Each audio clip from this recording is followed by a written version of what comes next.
Louvado seja o nome do Senhor. Quero ler com vocês Atos capítulo 9. Atos capítulo 9. Nós leremos 25 versículos. Eu vou ler aqui na minha Bíblia, mas também vai estar aqui na tela. Acompanhe a leitura da palavra de Deus, que diz assim: Enquanto isso, Saulo ainda respirava ameaças de morte contra os discípulos do Senhor. Dirigindo-se ao sumo sacerdote, pediu-lhe cartas para as sinagogas de Damasco, de maneira que, se caso encontrasse ali homens ou mulheres que pertencessem ao caminho, pudesse levá-los presos para Jerusalém. Em sua viagem, quando se aproximava de Damasco, de repente brilhou ao seu redor uma luz vinda do céu. Ele caiu por terra e ouviu uma voz que lhe dizia: Saulo, Saulo, por que você me persegue? Saulo perguntou: Quem és tu, Senhor? Ele respondeu: Sou Jesus, a quem você persegue. Levanta-se, entre na cidade e alguém dirá o que você deve fazer. Os homens que viajavam com Saulo pararam emudecidos. Ouviram a voz, mas não viam ninguém. Saulo levantou-se do chão e, abrindo os olhos, nada conseguia ver. Os homens o levaram pela mão até Damasco. Por 3 dias ele esteve cego, não comeu nem bebeu. Em Damasco havia um discípulo chamado Ananias. O Senhor o chamou numa visão: Ananias. Eis-me aqui, Senhor, respondeu ele. O Senhor lhe disse: Vá à casa de Judas, na rua chamada Direita, e pergunte por um homem de Tarso chamado Saulo. Ele está orando. Numa visão, viu um homem chamado Ananias chegar e impor-lhe a mão para que voltasse a ver. Respondeu Ananias: Senhor, tenho ouvido muita coisa a respeito desse homem, de todo o mal que ele tem feito aos seus santos em Jerusalém. Ele chegou aqui com a autorização dos chefes e dos sacerdotes para prender todos os que invocam o teu nome. Mas o Senhor disse a Ananias: Vá. Esse homem é instrumento escolhido para levar o meu nome perante os gentios e seus reis, e perante o povo de Israel. Mostrarei a ele o quanto deve sofrer pelo meu nome. Então Ananias foi, entrou na casa, pôs a mão sobre Saulo e disse: Irmão Saulo, o Senhor Jesus, que apareceu no caminho por onde você vinha, enviou-me para você, para que você volte a ver e seja cheio do Espírito Santo. Imediatamente, algo como escamas caiu dos olhos de Saulo e ele passou a ver novamente. Levantando-se, foi batizado e depois de comer recuperou as forças. Saulo passou vários dias com os discípulos em Damasco. Logo começou a pregar nas sinagogas que Jesus é o Filho de Deus. Todos os que ouviam ficavam perplexos e perguntavam: Não é ele o homem que procurava destruir em Jerusalém aqueles que invocam esse nome? E não veio para cá justamente para levá-los presos ao chefe dos sacerdotes? Todavia, Saulo se fortalecia cada vez mais e confundia os judeus que viviam em Damasco, demonstrando que Jesus é Cristo. Decorrido muitos dias, os judeus decidiram em comum acordo matá-lo. Mas Saulo ficou sabendo do plano deles. Dia e noite vigiavam as portas da cidade a fim de matá-lo. Mas os seus discípulos o levaram de noite e o fizeram descer num cesto, através de uma abertura na muralha. Palavra de Deus às nossas vidas, meus irmãos, em Cristo Jesus. Amém. Que o Senhor fale aos nossos corações. Que o Senhor fale aos nossos corações. Meus irmãos, estamos chegando ao final dessa série de mensagens. Essa série de mensagens que a gente chamou Encontros com Jesus. Ao largo dessa série, nós vimos grandes ensinos, mas eu destaco 2 coisas que... não vou dizer para vocês que foi programado antecipadamente, mas que foi ficando claro ao longo de cada semana, que em todos os momentos, sempre foi, esse é o primeiro ensinamento, Jesus vindo ao nosso encontro. A Bíblia nos revela, eu já afirmei isso tantas vezes, de Gênesis a Apocalipse, um Deus que nos ama e que veio até nós nos alcançar. Essa é a primeira grande lição. A segunda lição, tão importante como essa, é que é impossível ficar indiferente no contato com o Mestre. No momento que alguém se encontra com Jesus, ele definitivamente vai tomar uma decisão. Seja seguir o Senhor, se render, ou seja negar, como fez lá o jovem rico e outros que abandonaram o Senhor. É impossível ficar indiferente, porque o encontro com Jesus sempre nos levará a tomar uma decisão. E essa decisão provocou diferentes impactos. Assim vimos ao longo das semanas, um novo nascimento, no caso de Nicodemo, gratidão no caso dos leprosos, reconciliação no caso de Pedro, perdão no caso dos discípulos que estavam, chamado, como no caso de Mateus, libertação naquele homem endemoniado, gadareno. E hoje, vamos ver que o encontro com Jesus também produz transformação.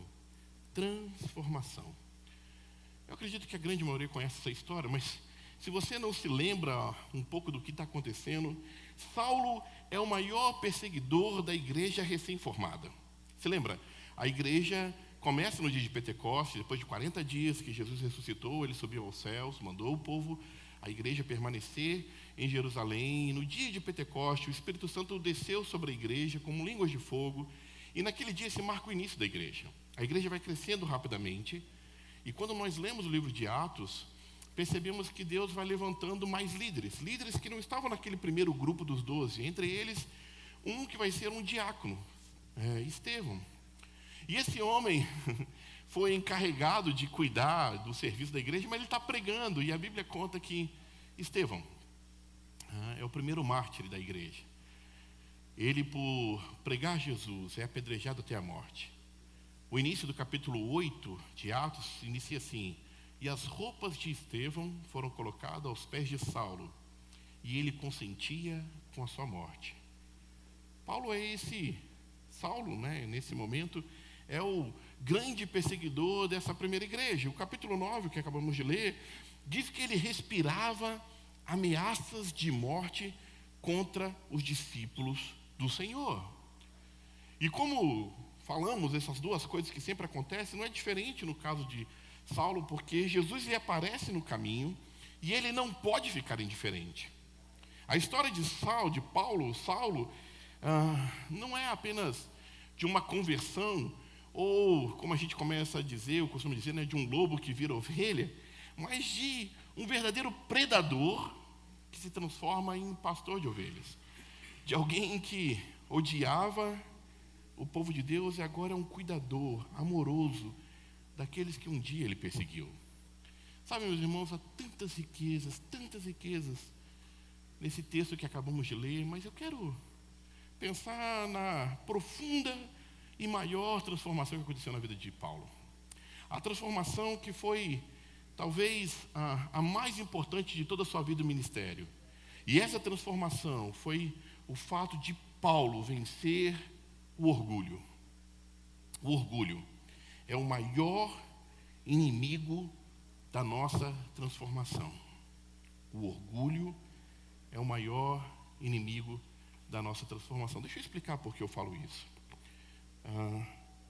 A definição de orgulho é a seguinte: sentimento de prazer, de grande satisfação com o próprio valor, com a própria honra. Eu sei que, se a gente ouve só a definição, aparentemente ela não é tão chocante, mas esse sentimento, de modo exacerbado em nossos corações, tem se transformado em um mal que está presente na nossa sociedade e presente nas nossas vidas. O orgulho é essa concentração em si mesmo, esse eu. Sabe, quando falamos de individualismo, quando falamos dos nossos dias, quando falamos dos efeitos da tecnologia, de ficarmos isolados com os nossos celulares, ficamos cada vez mais individualistas e cada vez mais orgulhosos, cada vez mais preocupados, de alguma maneira, a receber elogio, o meu próprio prazer, reconhecimento, o aplauso, os likes. A gente começou a se alimentar do olhar do outro. E o outro nada mais serve do que uma escada para o meu sucesso. Nada mais passa do que números. E sabe, meus irmãos, o orgulho é algo que a Bíblia condena veementemente. Em Provérbios 16:5 diz que o Senhor detesta os orgulhosos de coração, sem dúvida serão punidos. Provérbios 8:13 diz que o Senhor odeia o orgulho. Não somente o orgulho, mas o seu parceiro fiel, que é a arrogância. O Senhor odeia o orgulho e a arrogância, assim diz Provérbios. Ainda em Provérbios, o texto diz: o orgulho vem antes da destruição, o espírito altivo antes da queda. E lá em Tiago, A Bíblia diz que o Senhor, o Deus Todo-Poderoso, se opõe aos orgulhosos. Você pode imaginar isso? É interessante que a Bíblia fala muitas coisas acerca do Senhor e da forma com que Deus não suporta o pecado, mas são poucas vezes que se usa esta palavra de aborrecer, de odiar, de ter asco, um asco profundo na alma de Deus contra os orgulhosos. E sabe por que isso é tão duro, meus irmãos? Porque o orgulho nos faz e nos leva a fazer tudo para que meus feitos me justifiquem. Para que de alguma maneira eu possa merecer o amor, merecer o respeito, merecer ser digno pelos meus atos de bondade. O orgulho faz eu chegar e cantar aquela música do Roberto Carlos. Esse cara sou eu. De achar que realmente eu sou. E sabe, isso se manifesta de muitas vezes, de muitas maneiras, porque não é só o fato de achar que eu sou superior aos outros, mas algumas pessoas têm confundido o amor próprio como orgulho próprio, ao ponto de se achar realmente merecedor de tudo. De, com as minhas atitudes, buscar a aprovação do outro. O problema é que o orgulho, quando invade a nossa alma, sabe, ele vem fazendo que haja uma transformação no nosso ser, uma transformação na maneira de atuarmos. Nos transformamos em um espinheiro, sabe? Aquela pessoa que começa a ferir tudo e a todos, está sempre pronto, armado, sabe? Todo o tempo em defesa. Tira a alegria dos nossos olhos, vai amargando as nossas vidas, e há tanta gente amarga. O orgulho nos alimenta com ar de superioridade, sabe? E começamos a nos comparar, e nos comparamos com os demais. E quando nos comparamos, sempre nos achamos superiores. E nessa atitude, nessa tentativa desesperada de receber amor, respeito, admiração pelos nossos feitos, mudamos o nosso jeito de ser. Sabe, criamos uma casca que se torna para nós uma máscara, uma forma de se proteger. Agimos somente para alimentar esse desejo da nossa carne. E sabe, meus irmãos, essa busca de manter o nosso orgulho nos cansa. E tem muita gente sobrecarregada. E tem muita gente cansada, triste por isso. De tentar alimentar e manter um orgulho. Um orgulho que nos impede de viver coisas muito especiais. O orgulho nos impede de perdoar, de seguir a vida. O orgulho nos impede de olhar o que há de melhor no outro. O orgulho nos impede de colocar o sapato do outro. Nos impede de evitar a fofoca e falar palavras que vão ferir o outro. O orgulho, sabe, nos impede de buscar aquele que está cansado, aquele que está fraco. A gente, sem se perceber por causa do orgulho, fica impossibilitado de pedir ajuda. Começamos a nos isolar, a sofrer sozinhos. O orgulho nos faz julgar ao invés de amar.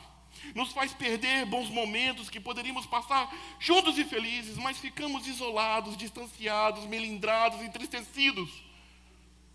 Porque eu preciso manter o orgulho próprio e eu não posso mais permitir que alguém venha me ferir.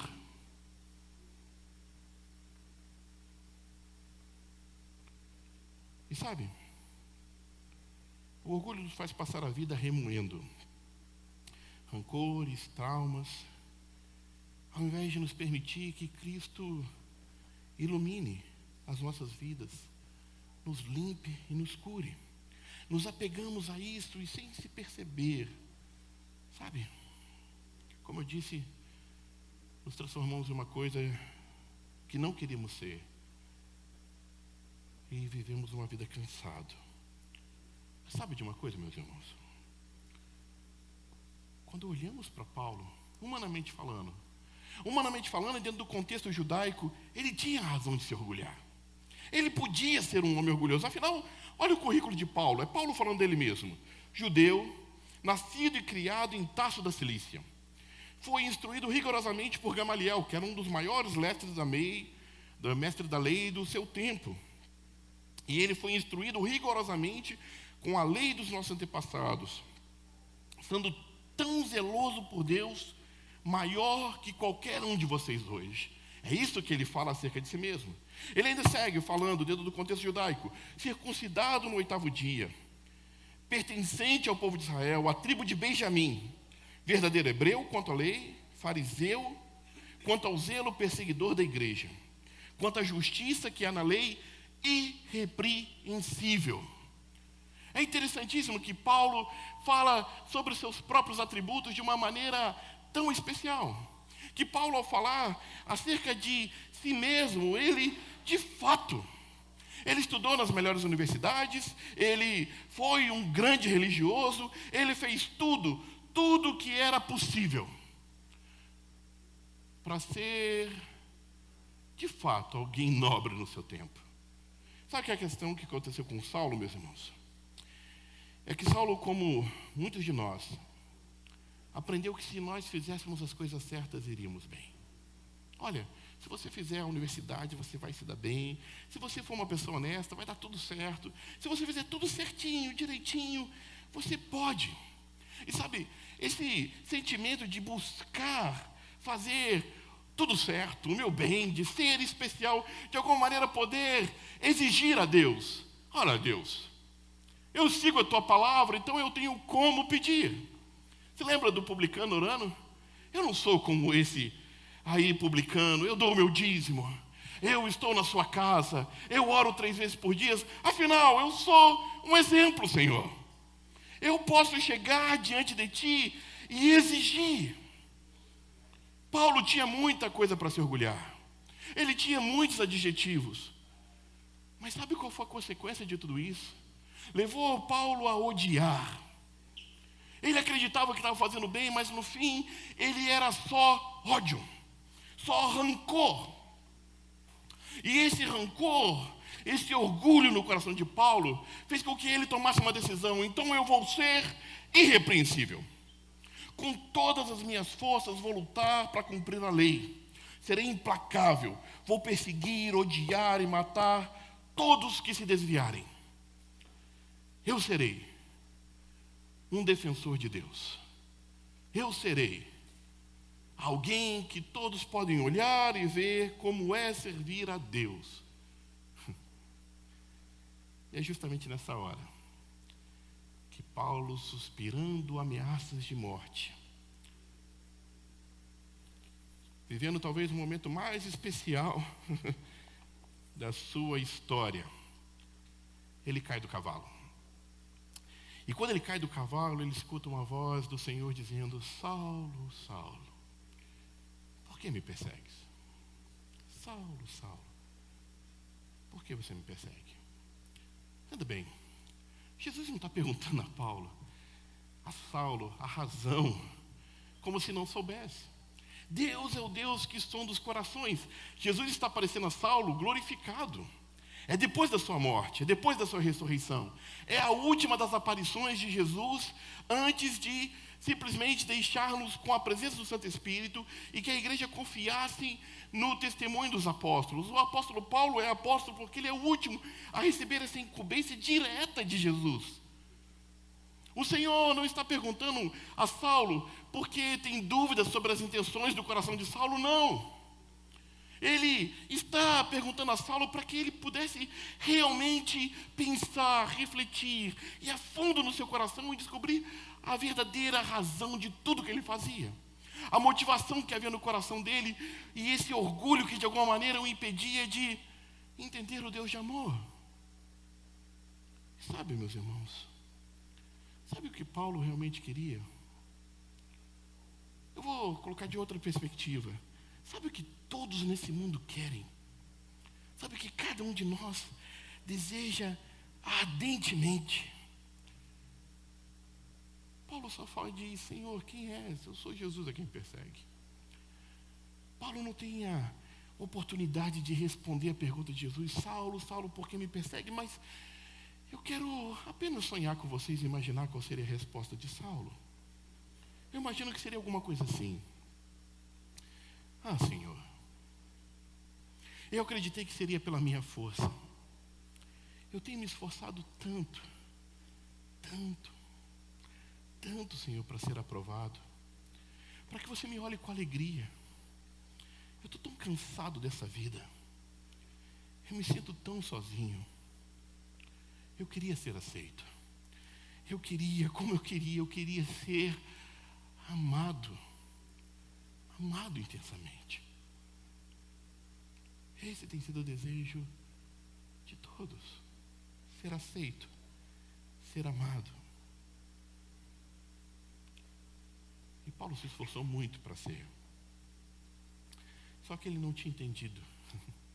Ele não tinha entendido a grandeza da graça de Jesus até aquele momento. E novamente, tudo isso é apenas ideias da minha mente, mas eu imagino que a resposta de Jesus, a resposta do nosso mestre seria assim: "Ô Saulo, que você quer ser amado, meu filho?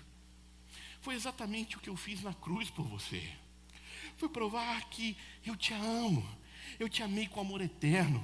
Eu te escolhi antes da fundação do mundo. Eu te amo, Paulo, não pelo que você faz. Eu te amo não pelo que você fez. Eu não te amo pelo aquilo que você poderá fazer. Eu te amo porque você é meu filho." Imagine a voz de Jesus falando isso para mim e para você. Eu te amo, não por aquilo que você vai fazer aqui em Casa Brasil, não pelos esforços missionários, não pela quantidade de dinheiro que você der, não por quantas e quantas vezes você se sacrificou. Eu te amo porque você é meu filho, minha filha. Lance sobre mim as suas cargas. Lance sobre mim o seu fardo. Tudo que você tem carregado com tanta dor, deixe eu cuidar de você. Descanse a sua alma no meu amor. E quando eu penso nessa resposta de Jesus, e como essa resposta deve ter impactado o coração de Paulo, como de uma maneira especial o coração dele se transforma, a vida dele se transforma. E sabe, eu levo essa verdade, que a verdadeira transformação acontece no coração quando se humilhamos diante do Pai. Paulo, o arrogante, Saulo, que tem as cartas, Saulo, o grande e poderoso conhecedor da lei, agora cego, precisa ser levado pela mão por seus soldados, depende de outros, é incapaz de tomar as suas próprias decisões. Quando eu afirmo de humilhar-se diante do Pai, é que essa vida tem nos deixado com punhos fechados, todo o tempo pronto a guerrear, a socar, a se defender. Esse é o auto-orgulho que muitos fazem questão de colocar acima de tudo. Olha, eu não vou ser bobo. Eu não vou permitir que falem assim de mim. E tudo que o Senhor quer é que a gente deixe esses punhos fechados de lado. E ele se transforma em mãos que humildemente se prostram e dizem: Senhor, eu preciso de Ti. De mãos que se erguem, de uma pessoa que sai da autossuficiência e se vai para a total dependência de Deus. Paulo, quando ficou cego, é que teve a verdadeira visão. Quando seus olhos se fecharam para esse mundo, para suas razões, é que ele teve a oportunidade de entregar a sua vida e encontrar um brilho maior, o brilho de Cristo, no caminho de Damasco. E eu entendo que muitos de nós estamos ainda a caminho de Damasco.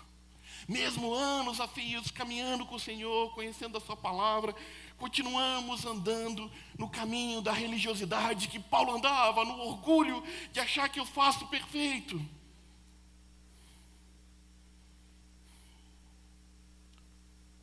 Nós precisamos também encontrar o Cristo nos nossos caminhos a Damasco. Nós precisamos experimentar uma verdadeira transformação que só acontece nesse encontro poderoso com Jesus. Esse encontro que vem mudando de uma forma total os nossos valores, uma reconfiguração da nossa mente, das nossas vidas. Permitir que o Santo Espírito faça uma faxina no nosso coração e nos arranque tudo que nos afasta da boa vontade de Deus. É isso que precisamos fazer. Novamente, a maior transformação não é Paulo agora o converso, mas agora como converso, ser alguém realmente transformado por Cristo.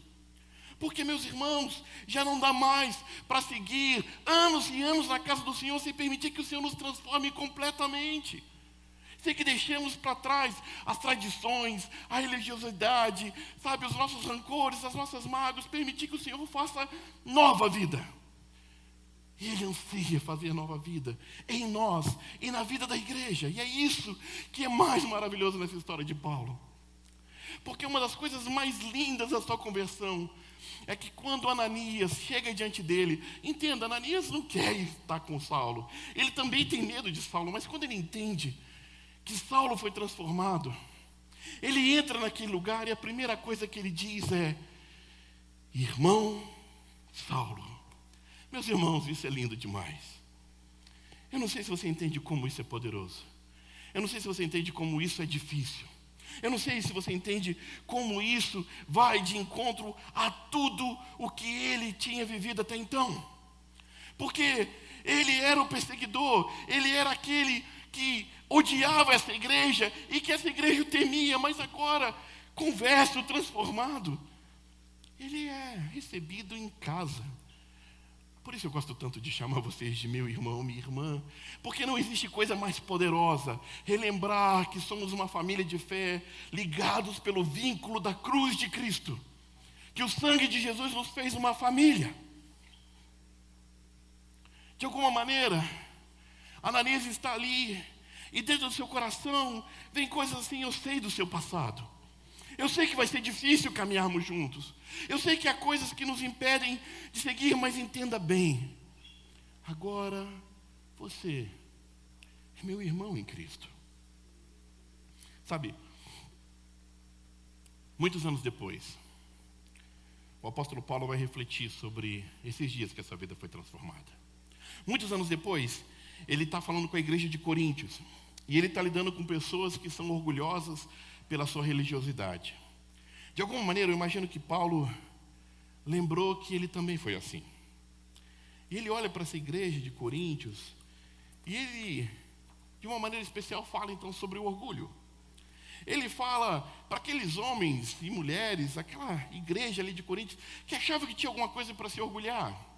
E ele responde assim a eles, está lá em 2 Coríntios 11, de 23 a 28, eu coloquei na tela também. Ele diz assim: são eles servos de Cristo? Você lembra, ele está aqui respondendo a esses que se orgulhavam da sua fé. Eu estou fora de mim para falar desta forma. Eu ainda mais. Trabalhei muito mais. Fui encarcerado mais vezes. Fui açoitado mais severamente. E exposto à morte de repetidas vezes. 5 vezes recebi dos judeus 39 açoites. 3 vezes fui golpeado com varas. 1 vez apedrejado. 3 vezes sofri naufrágio. Passei uma noite e um dia exposto à fúria do mar. Estive continuamente viajando de uma parte para outra. Enfrentei perigo nos rios, perigo de assaltantes, perigo dos meus compatriotas, perigo dos gentios, perigos na cidade, perigos no deserto, perigos no mar e perigo dos falsos irmãos. Trabalhei arduamente, muitas vezes, e fiquei sem dormir. Passei fome e sede, e muitas vezes fiquei em jejum. Suportei o frio e nudez. Além disso, enfrento diariamente uma pressão interior, a saber, a minha preocupação com todas as igrejas. Eu quero parar aqui.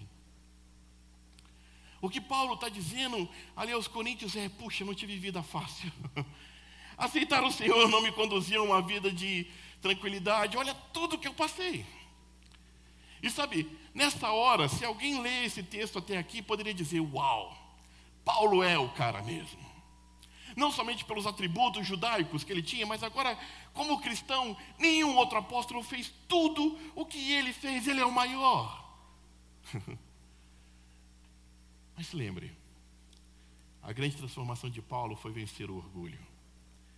Ele continua dizendo, nesse mesmo texto a Coríntios: se devo orgulhar-me, que seja nas coisas que mostram a minha fraqueza. Quero repetir isso. Se devo orgulhar-me, que seja nas coisas que mostram a minha fraqueza. O Deus e o Pai de nosso Senhor Jesus, que é bendito para sempre, sabe que não estou mentindo. Em Damasco, o governador nomeado pelo rei Aretas mandou que vigiasse a cidade para me prender. Mas de uma janela na muralha, eu fui baixado numa cesta e escapei das mãos deles. O que Paulo descobriu é que não fora ele. Sempre foi o Senhor.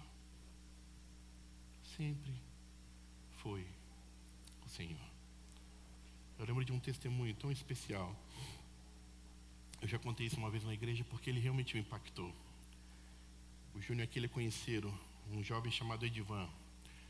Quando a esposa dele foi à igreja pela primeira vez, ela disse: é impossível que o meu marido venha para a igreja. É impossível. Quando nós começamos a fazer grupos pequenos, ele foi no jantar de casais e foi ficando. E depois de algum tempo que ele estava lá, ele era do Maranhão. Edivan foi muito jovem ali para o Rio de Janeiro e lutou e sofreu bastante no Rio. E um dia, no final do culto, como eu faço com vocês aqui, eu disse assim: meu irmão, eu te amo. Quando ele chegou em casa, ele virou para a mulher dele e falou assim: ó, disse, não sei o que está acontecendo não, mas esse pastor olhou para mim e falou: eu te amo. O negócio não está certo não. Ei, negócio é esse de homem falar que te amo? Ela me contou isso.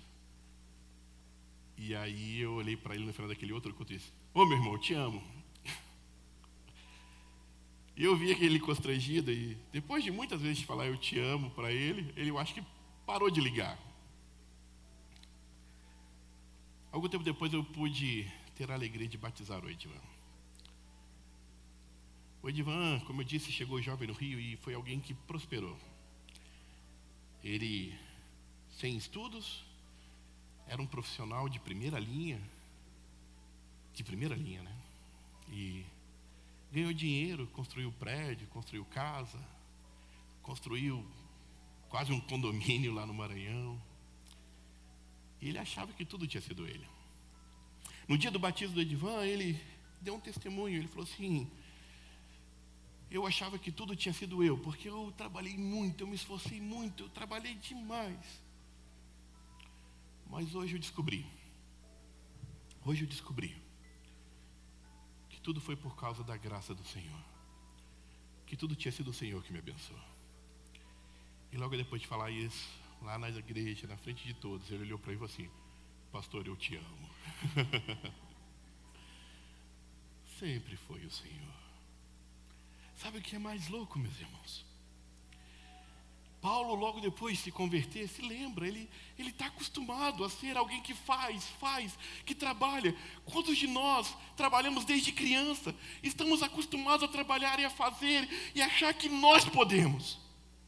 Paulo agora está enxergando, e ele tinha cartas na mão para pregar nas igrejas de Damasco, para poder condenar, buscar, assassinar todos os cristãos, mas agora ele usa essas cartas e vai nas sinagogas e começa a dizer: Cristo é o Senhor.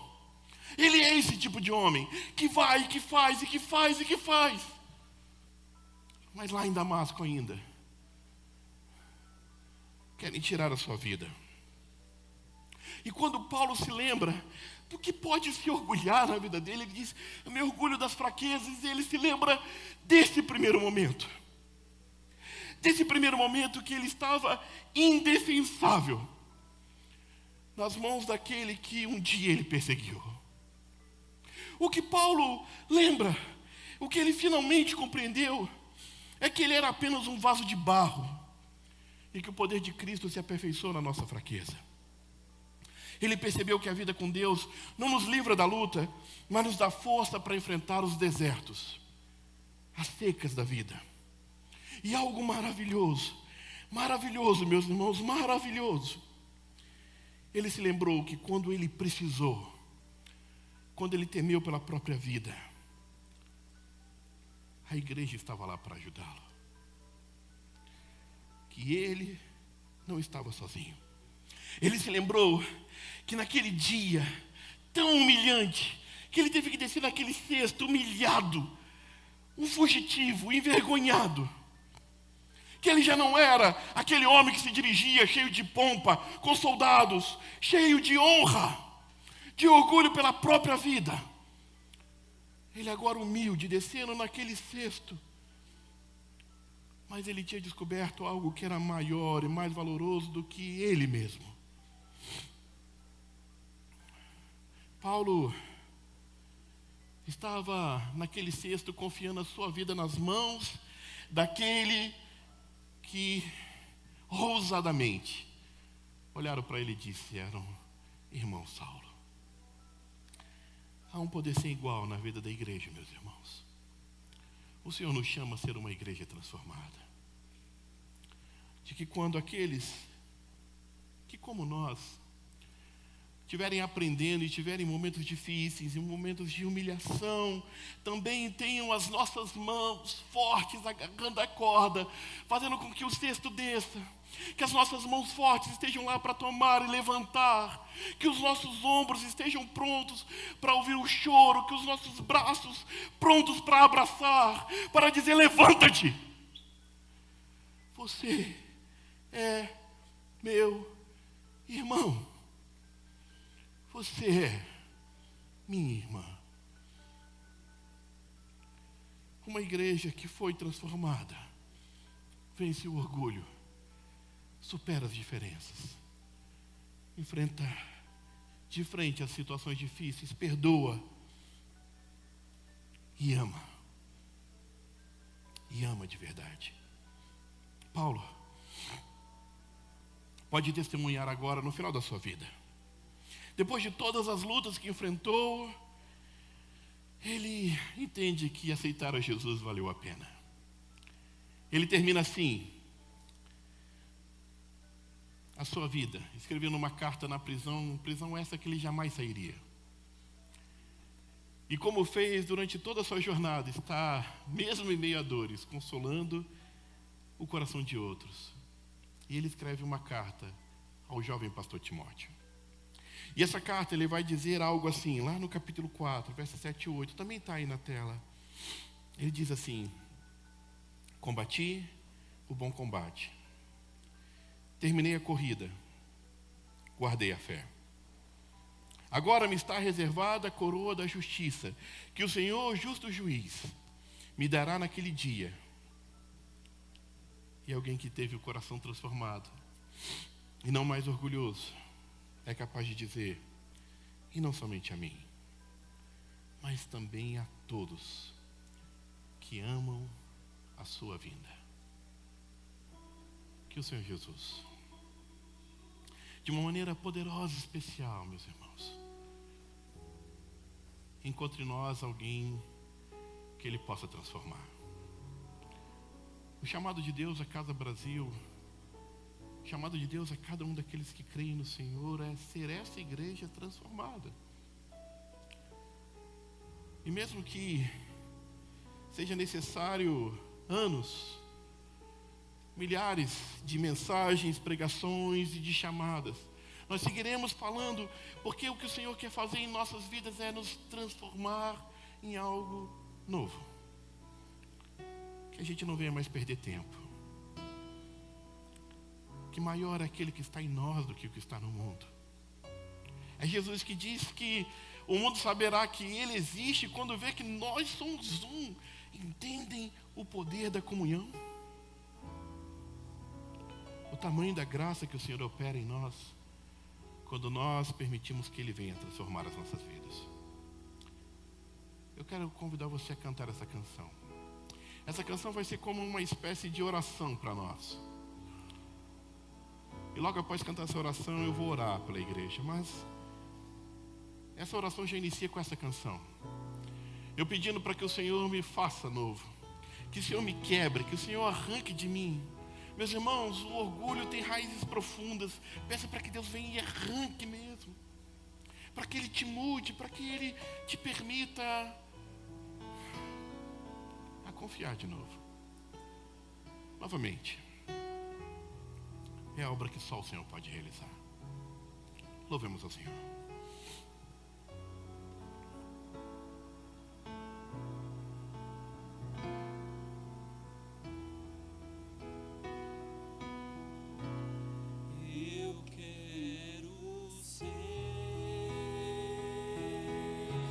Senhor amado, como um vaso nas mãos do oleiro, quebra minha vida e faça de novo. Eu quero ser, eu quero ser um vaso novo. Eu quero ser, Senhor amado, como um vaso nas mãos do oleiro, quebra minha vida e faça de novo. Eu quero ser, eu quero ser um vaso novo.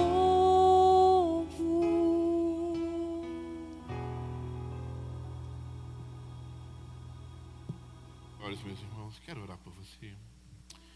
Quero pedir ao Senhor que possa realmente fazer da minha vida e da sua vida uma nova criatura. Que a graça do Senhor Jesus possa transformar de uma vez por todas o nosso coração. O coração dessa igreja.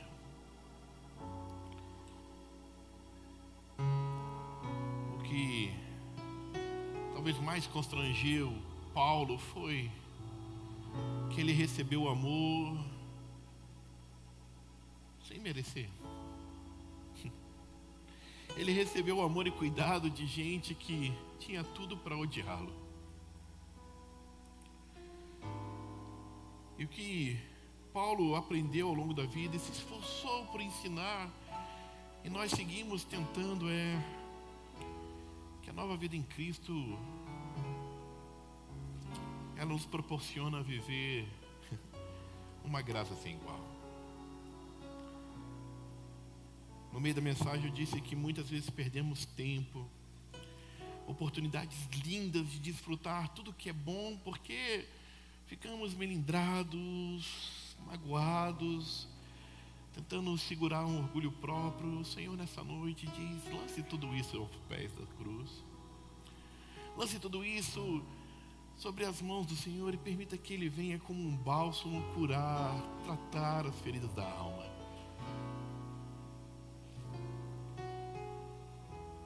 O Senhor não nos colocou aqui juntos à toa, meus irmãos. O Senhor nos colocou junto para que possamos verdadeiramente ser aquele que vai segurar a corda do cesto, aquele que vai cuidar do outro nos dias difíceis. Todas as coisas inquietavam Paulo, mas nenhuma delas foi mais duro do que a preocupação com todas as igrejas. Isso também revela que o Senhor nos chama realmente a zelar e cuidar por isso. Quero orar pela sua vida, e o orgulho, como eu disse, ele cansa. Nos impede de viver um casamento abençoado, nos impede de viver as nossas amizades, nos impede de servir a Deus. O Senhor quer dar descanso à minha alma e à sua alma, quer dar descanso ao coração da igreja. Portanto, nessa hora, ore comigo. Senhor Jesus, eu te peço, Pai, por tua igreja, por cada um de nós, porque, ó Deus, verdadeiramente, ó Deus, não somos nada sem a tua mão poderosa. Ó Deus, tem misericórdia de nós, ó Deus, quando achamos que somos alguma coisa.